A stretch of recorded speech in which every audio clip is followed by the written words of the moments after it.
سلطنت عثمانیہ ایک ایسی سپر پاور کا عروج جس کی شروعات صرف ایک خواب سے ہوئی۔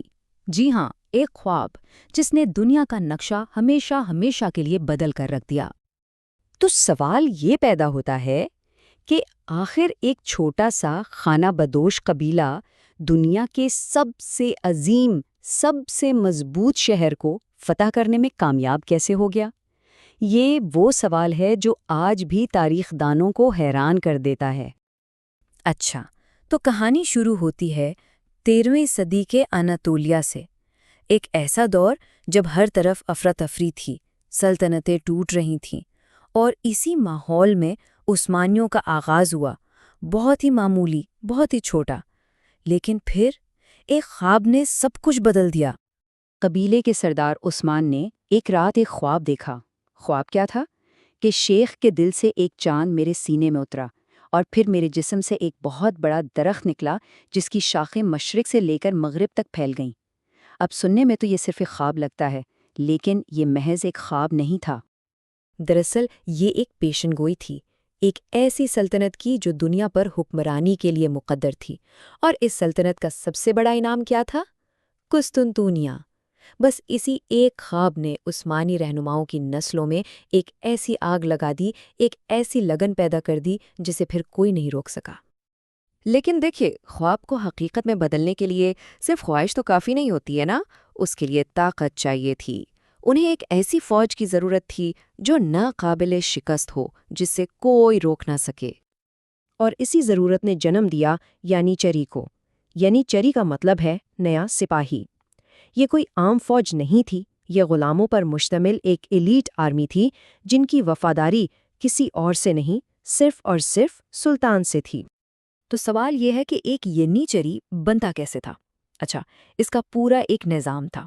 سب سے پہلے بلکان کے علاقوں سے 8 سے 18 سال کے عیسائی لڑکوں کو بھرتی کیا جاتا، پھر انہیں اسلام قبول کروا کر ترک ثقافت سکھائی جاتی، یعنی ان کی پرانی شناخت مکمل طور پر مٹا دی جاتی۔ اس کے بعد شروع ہوتی تھی 8 سال کی انتہائی سخت، بے رحمانہ فوجی تربیت، اور نتیجہ ایک ایسا ایلیٹ فوجی ہوتا تھا جس کا نہ کوئی خاندان تھا، نہ قبیلہ، نہ کوئی پرانا وطن۔ اس کی وفاداری صرف اور صرف سلطان کے لیے تھی۔ تو اب ان کے پاس ایک بے مثال فوج بھی تھی اور نسلوں پر محیط ایک خواب بھی۔ اب ان کی نظریں صرف ایک ہی جگہ پر ٹکی تھیں، وہ حتمی انعام، قسطنطنیہ کا افسانوی شہر۔ قسطنطنیہ، یہ سب سے بڑا انعام تھا۔ ترک اسے سرخ سیب کہتے تھے، جو عالمی طاقت اور غلبے کی علامت تھا۔ یعنی اس کو فتح کرنے کا مطلب صرف ایک شہر پر قبضہ کرنا نہیں تھا، بلکہ پوری دنیا کو یہ پیغام دینا تھا کہ اب حکمران کون ہے۔ لیکن یہ کام اتنا آسان نہیں تھا۔ کیا آپ جانتے ہیں کہ اس شہر کی دیواروں کا کتنی بار محاصرہ ہوا تھا؟ 23 بار۔ جی ہاں، 23 بار اس پر حملہ ہوا، اور ہر بار یہ شہر بچ نکلا۔ یہ کوئی عام قلعہ نہیں تھا۔ اب سوال یہ ہے کہ اسے ناقابل تسخیر کیوں کہا جاتا تھا؟ ذرا اس کی دفاع کا اندازہ لگائیے۔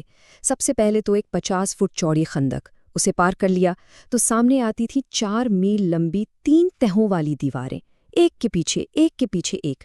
اور اگر کوئی سمندر کے راستے آنے کی کوشش کرے تو بندرگاہ کے دہانے پر ایک بہت بڑی لوہے کی زنجیر اس کا راستہ روک دیتی تھی۔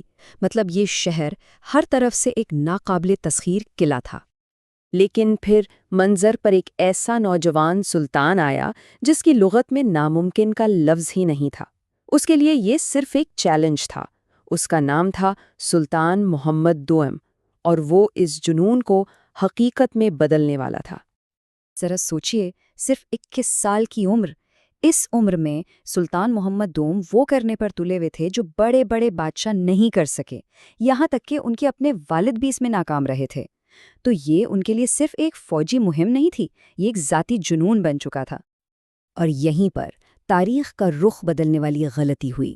ہوا یہ کہ اربان نامی ایک ماہر انجینئر نے بیزانتینیوں کو جدید توپیں بنانے کی پیشکش کی، لیکن انہوں نے انکار کر دیا۔ وہی اربان جب سلطان محمد کے پاس پہنچا تو انہوں نے نہ صرف اسے قبول کیا بلکہ منہ مانگی قیمت سے 4 گنا زیادہ رقم دی، اور ریاست کے سارے وسائل اس کام پر لگا دیے۔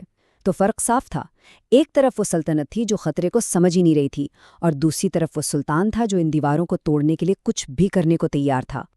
سلطان محمد کی تیاریاں کسی شطرنج کے گرینڈ ماسٹر کی چالوں جیسی تھیں۔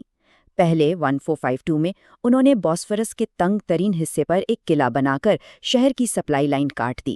پھر جنوری 1453 میں اپنے خفیہ ہتھیار یعنی اوربان کی بنائی ہوئی دہیاکل توپ کا کامیاب تجربہ کیا۔ یہ توپ 600 کلو کا گولہ 1 میل سے بھی دور پھینک سکتی تھی۔ اور پھر آئی وہ چال جس نے سب کو دنگ کر دیا۔ اپریل 1453 میں جب بندرگاہ کی زنجیر نے راستہ روکا تو سلطان نے اپنے بحری جہازوں کو خشکی کے راستے ایک پوری پہاڑی کے اوپر سے کھینچ کر دوسری طرف پہنچا دیا۔ یہ ایک ناقابل یقین کارنامہ تھا۔ اب میدان سج چکا تھا، وہ لمحہ آ گیا تھا، وہ جنگ شروع ہونے والی تھی جو صرف ایک شہر کا نہیں بلکہ پوری دنیا کی تاریخ کا رخ بدلنے والی تھی۔ تاریخ تھی 29 مئی 1453۔ صدیوں کا انتظار ختم ہوا اور آخری فیصلہ کن حملے کا آغاز ہو گیا۔ اگر ہم دونوں فوجوں کا موازنہ کریں تو فرق زمین آسمان کا تھا۔ ایک طرف تھی عثمانیوں کی تقریباً 1,00,000 کی فوج اور دوسری طرف شہر کے اندر صرف 9,000 کے قریب محافظ۔ لیکن جنگ صرف تعداد سے نہیں جیتی جاتی، قسمت کا بھی کھیل ہوتا ہے، اور اس دن قسمت نے بازنطینیوں کا ساتھ نہیں دیا۔ ایک مہلک غلطی ہوئی۔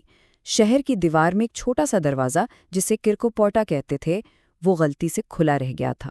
اکثر تاریخ کے بڑے بڑے واقعات ایسی ہی چھوٹی چھوٹی غلطیوں سے جنم لیتے ہیں۔ اور اس ایک فتح کے بعد دنیا ویسی نہیں رہی۔ کیا کیا بدلا؟ 1123 سال پرانی بائزنٹینی سلطنت کا ہمیشہ کے لیے خاتمہ ہو گیا۔ بہت سے تاریخ دان اسی واقعے کو قرون وسطیٰ یعنی مڈل ایجز کا اختتام مانتے ہیں۔ جو خلا پیدا ہوا اسے پر کیا سلطنت عثمانیہ نے، جو اب ایک عالمی سپر پاور بن چکی تھی، اور سلطان محمد دوم، انہیں تاریخ نے ہمیشہ کے لیے ایک نیا نام دیا، فاتح۔ تو یوں ایک سلطنت کے زوال نے ایک دوسری سلطنت کے حقیقی عروج کی بنیاد رکھی۔ یہ کہانی ہمیں ایک بڑے سوال پر سوچنے پر مجبور کرتی ہے کہ جب دنیا میں طاقت کا توازن یوں راتوں رات بدل جاتا ہے تو پھر کیا ہوتا ہے؟